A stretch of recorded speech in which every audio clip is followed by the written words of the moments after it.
Wake up, y'all, the king's here. Got to pay back. Buying back, stacking his records. Non. T'avais deux faussettes avant. Ouais, j'en avais deux, je sais. Et pourquoi l'autre elle est plus là? Je sais pas. Elle en avait marre, elle aussi. Ouais. Elle est partie. Jude Law fait sensation à la Mostra de Venise dans la peau de Vladimir Poutine. Denzel Washington de retour chez Spike Lee dans Highest to Lowest et une rétrospective consacrée au grand Maurice Pialat. C'est le programme de ce nouveau numéro 100% cinéma de À l'affiche. Bienvenue à tous et bonjour Thomas Borez. Bonjour Louise. Je suis ravie de vous retrouver. Moi aussi. Et on va donc commencer avec la 82e Mostra de Venise qui se déroule en ce moment même sur l'île du Lido. Une année particulièrement étincelante cette année avec notamment le retour de grands cinéastes en compétition. Oui, Jim Jarmusch, Catherine Bigelow, Yorgos Lanthimos, Paolo Sorrentino, Park Chan-wook, Lasse Nemes ou encore Kauter Non, je t'ai plus. Non, je t'ai plus, rien que pour ne citer que ces noms-là. Et j'ai envie de dire que ces noms-là auraient même dû se retrouver en mai dernier sur la Croisette lors du festival de Cannes. Mais c'est vrai que parfois les films ne sont pas terminés, mais surtout par stratégie commerciale, eh bien, il semblerait que certains producteurs et distributeurs privilégient de plus en plus ces dernières Mostra années, de Venise, absolument. Mais il faut dire aussi qu'il y a une différence de taille, à la différence en fait du Festival de Cannes qui n'autorise en compétition que les films qui vont sortir dans les salles de cinéma. La Mostra de Venise, elle, ne fait pas le distinguo. Ainsi, parmi la vingtaine de films en compétition, j'en ai compté 21, il y en a 3 qui, paradent sous la bannière Netflix et non des moindres, notamment le Frankenstein de Guillermo del Toro, dont on a longuement parlé la semaine dernière, mais aussi House of Dynamite de Catherine Bigelow, avec Idris Elba et Rebecca Ferguson, on la voit, la réalisatrice américaine. Ça faisait 8 ans qu'elle n'avait pas tourné, elle n'est pas rancunière, parce que Netflix avait enterré son précédent projet. Eh bien, elle est repartie avec Netflix, et cette fois, elle l'a concrétisé. House of Dynamite, qu'on verra malheureusement ou heureusement sur les plateformes. Et le troisième, c'est Jay Kelly de Noah Baumbach avec George Clooney, le beau George. 10 ans qu'il vient à Venise. Ouais, alors lui, c'est son festival préféré. Il vient en bateau, lui, il n'y a pas de problème, il vient en bateau mouche. C'est un road movie à travers l'Europe où George Clooney semble incarner un double de lui-même, puisqu'il incarne un acteur à succès. Tiens donc. Jake Kelly, donc. Alors heureusement, parce que moi je choisis de dire heureusement, les films pour les salles de cinéma dominent quand même cette sélection. Parmi ces longs métrages se trouve l'un des films français les plus attendus de cet automne. Voilà, c'est l'adaptation donc de L'étranger de Albert Camus par François Ozon, chef-d'œuvre de la littérature française, voire mondiale, avec Benjamin Voisin dans le rôle de Meursault. Un film et donc un livre qui, à la base, sonde le poids de la culpabilité et des tensions existentielles, mais aussi politiques au sein d'une Algérie alors française. La bande annonce vient à peine d'être dévoilée. Regardez, c'est d'un noir et blanc étincelant, on va dire. Aujourd'hui, je suis retournée au bain. J'ai fermé les yeux et j'ai senti ta tête posée sur mon ventre. Quand j'ai rouvert les yeux, tu n'étais pas là. Pourquoi as-tu tué cet homme? Pourquoi avoir brisé ce bonheur qui nous attendait?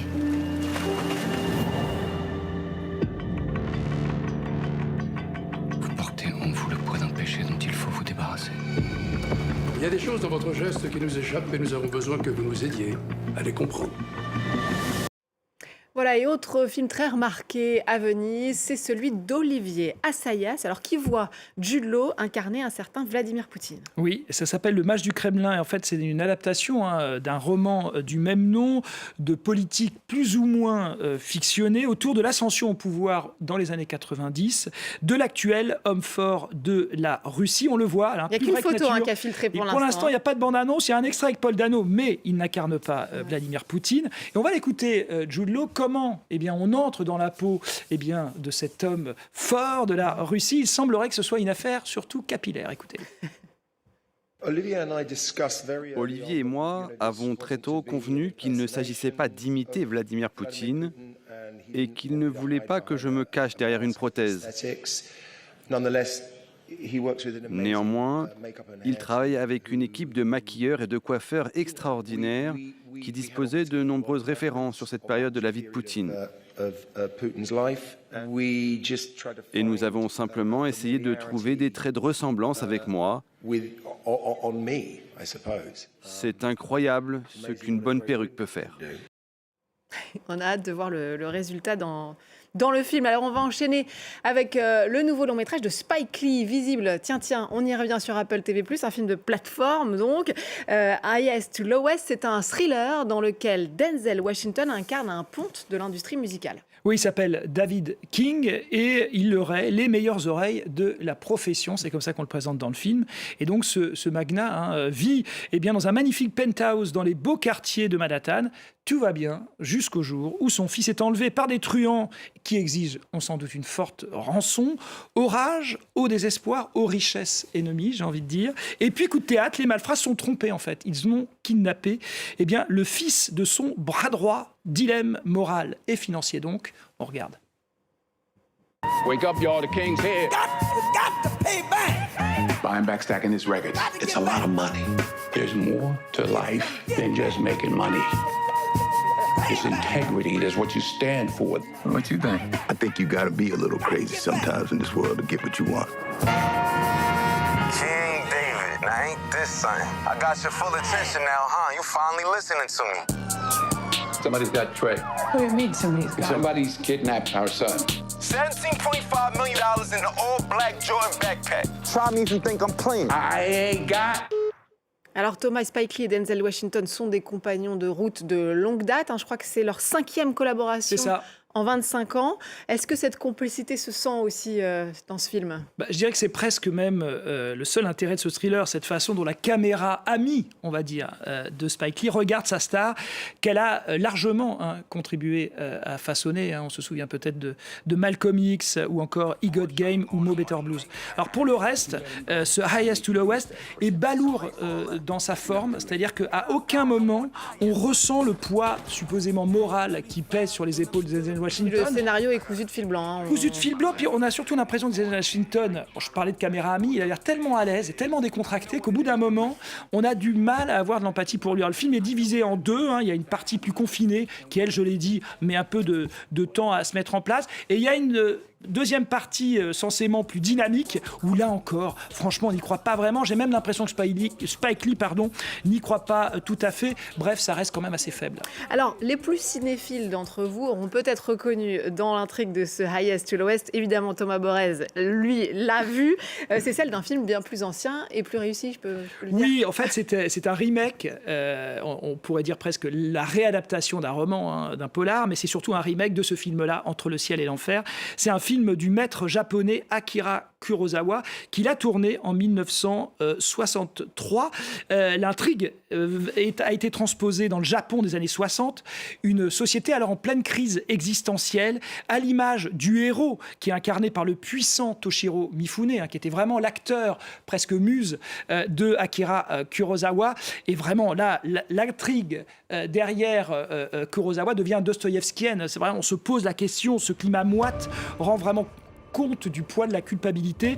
Il a la bonne idée, ce film, de ressortir dans les salles françaises dans une copie totalement restaurée. Donc là encore, c'est le combat entre ceux qui iront en salle voir le film d'Akira Kurosawa ou ceux qui se contenteront de voir le film de Spike Lee sur les plateformes. On a bien compris votre avis, en tout cas. On passe à Chronique d'Haïfa du réalisateur palestinien Skandar Kopti, plongé au cœur des tensions au sein d'une famille palestinienne installée dans un beau quartier d'Haïfa, entre passion amoureuse tendue, situation professionnelle compliquée et secrets trop lourds à porter. On regarde la bande-annonce et puis vous nous donnez votre avis après, Thomas.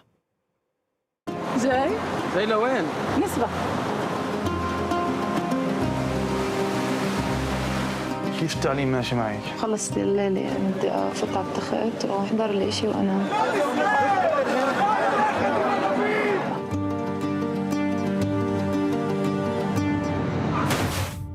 فيفي؟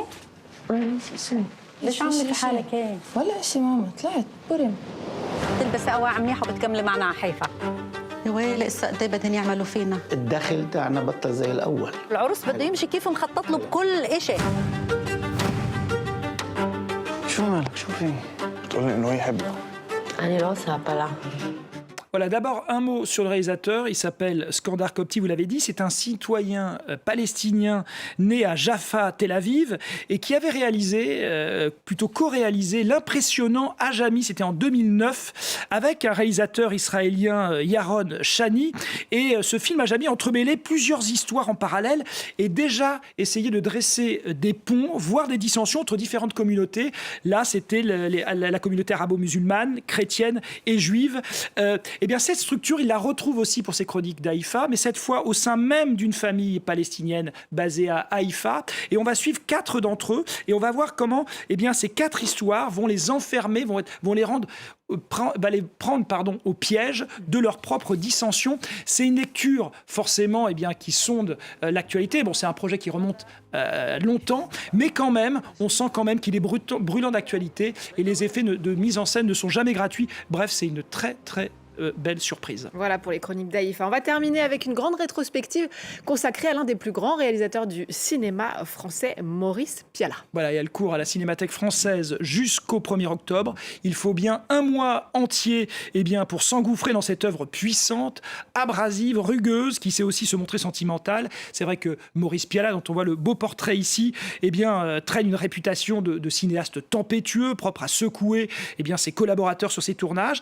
Et cette tension, on l'a retrouvé évidemment dans toute son œuvre, qui aura su regarder la jeunesse dans le blanc des yeux. On pense notamment à Sandrine Bonner, qui l'a révélée dans À nos amours, mais il aura aussi regardé la mort dans le blanc des yeux, un film, La gueule ouverte, mais aussi sa palme d'or controversée, Sous le soleil de Satan.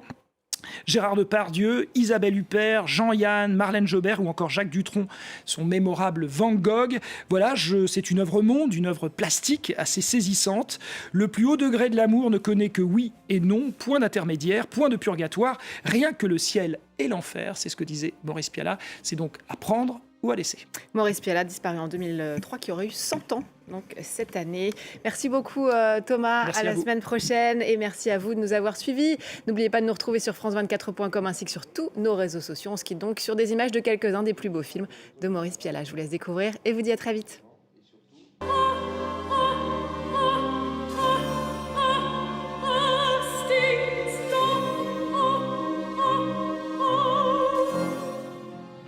Non. T'avais 2 faussettes avant. Ouais, j'en avais 2, je sais. Et pourquoi l'autre elle est plus là? Je sais pas. Elle en avait marre, elle aussi. Ouais. Elle est partie. Je vous donne rendez-vous autour du monde. Tous les jours, France 24 est sur tous les terrains, aux 4 coins de la planète. Votre rendez-vous autour du monde avec Julien Fanciulli, c'est tous les après-midi sur France 24.